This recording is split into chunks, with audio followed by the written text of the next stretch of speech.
Hello everybody and welcome back to the channel. I'm Killer Fat Joe and we are going to help guide you in your adventures with the Bjergsons. Now this guide won't cover the full game, nor will I try to ruin any of the main storyline or secrets. I simply am trying to help you in your own journey with the Bjergsons without completely ruining the full experience. There will be more guides on this game, and honestly I'll try and keep it as close to my Moonlighter review as possible, since the same developers are the ones who put out this, so it's nice to see them returning to a roguelike setting. If you haven't played Moonlighter, I heavily recommend you pick it up, especially whenever it goes on sale. It's been updated quite a bit since I last played it, and I know it's got some DLC out, but I haven't heard it's too good. So anyway, I'll definitely get a new vid on that as soon as I get time. Anyway, let's go ahead and get started. Here are 7 tips for the realm of Enu Dai, or the Caeldippo Caves.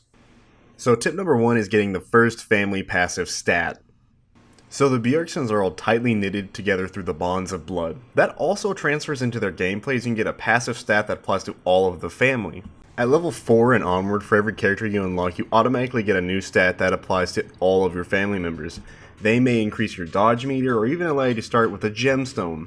Level 4 is also incredibly easy to get around to, and if you're feeling a bit overwhelmed with a new character, you don't have to start in the later areas of the caves.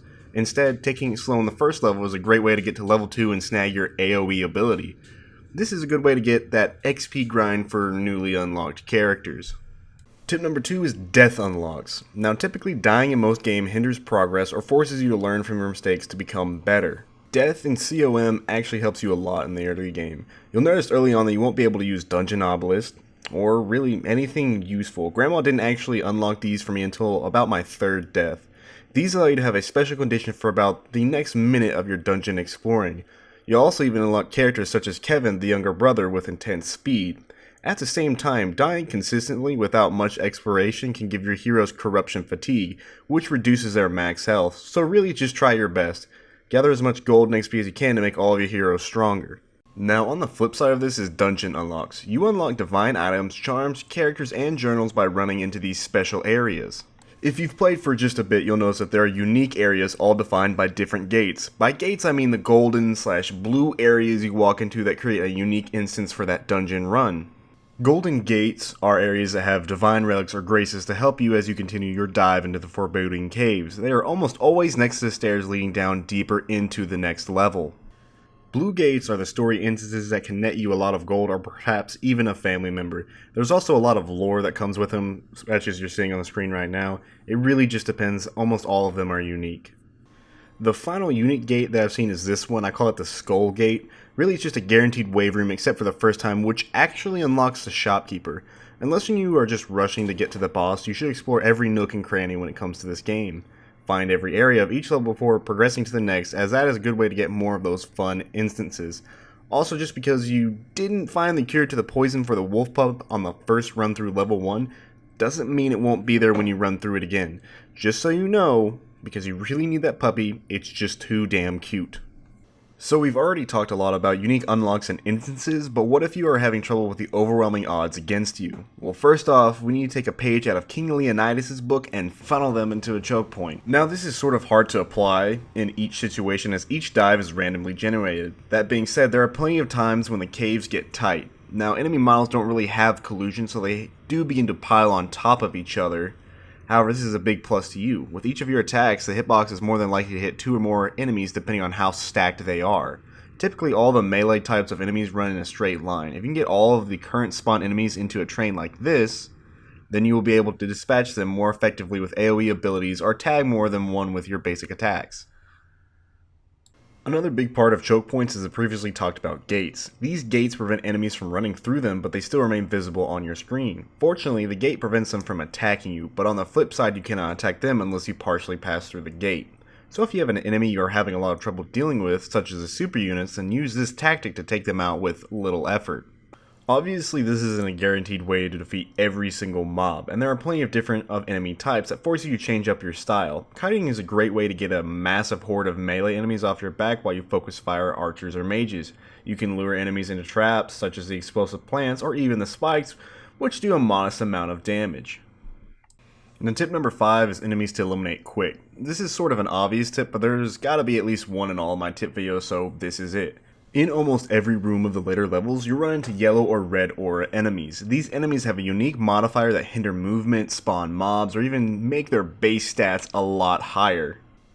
They need to be taken care of extremely fast, as you can become quickly overwhelmed with the mobs that already existed in the room and the mobs that the enemies themselves spawn. There are also enemies that generically spawn other units to throw at you. The little corruption mage along with a mama spider keeping pumping out those little creepers. If you have any troubles with those, simply get them off your screen by running out of the room. They will stop pumping out the units so long as they aren't visible on the game screen. The biggest problem that I have with these ranged enemies is that there isn't much of an audio cue for when they are about to attack. Most of them require you to keep an eye on them while they do their warm-up before the attack, so just be conscious of the fact that ranged unit attacks can go through other enemy types. I really try to take out all of the archers and mage enemies first, but that more often than not is easier said than done. Tip number 6 is gemstone management. Now gemstone, these things are so finicky it's actually ridiculous. Sometimes I'll get 6 on one level, then none for the other 2. To correctly manage them, you have to resist the urge to open every single chest you come across. Going back onto 2 previous tips, you need to completely explore the level and have the shopkeeper already unlocked. The shopkeeper has some powerful divine graces and even much needed potions when you are on death's door. What I typically do is run through the entire level, buy what I want from the shopkeeper, then run back and use the remaining gemstones on the chest. Is it tedious? Yes, absolutely, but it is an effective way to maximize your gemstone usage without spending them willy-nilly. So tip number 7, boss fight. So the stone golem is a rough introduction to final dungeon bosses. This guy does not give a flying diddle about how new you are to the game. His attacks are more than obvious, however they are hella fast. Avoiding his attacks with dodges is doable, but he rarely gives you enough time to recharge your meter before he's launching his next attack. You would think that ranged characters such as Linda would be excellent as she can keep her space and still dish out damage.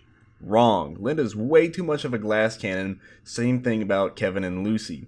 Lucy has an instant teleport which gives her a much bigger window to avoid the golem attacks. The problem with her is that all of her damage comes out after about 3 seconds of consistent firing, which really, when you think about it, just isn't reasonable in this boss fight. Now Mark's dash is great for getting out of trouble as his whole animation lasts the longest out of the starting family. His main problem comes from his inability to use his AoE stun against the stone golem.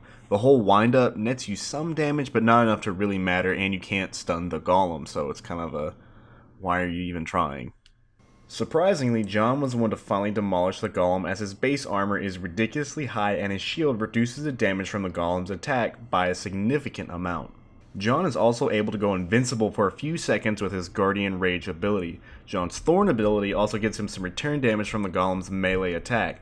Really, you kind of have to play around your own playstyle, but this is what helped me best getting through the Rocky Devil. Anyway, that's all I got for this video. Thank you so much for watching. As always, I really appreciate it. If you have any tips I missed out on in the first dungeon, feel free to comment below. As always, I'll highlight the useful ones or the ones that aren't covered in later vids. I love you, but not really.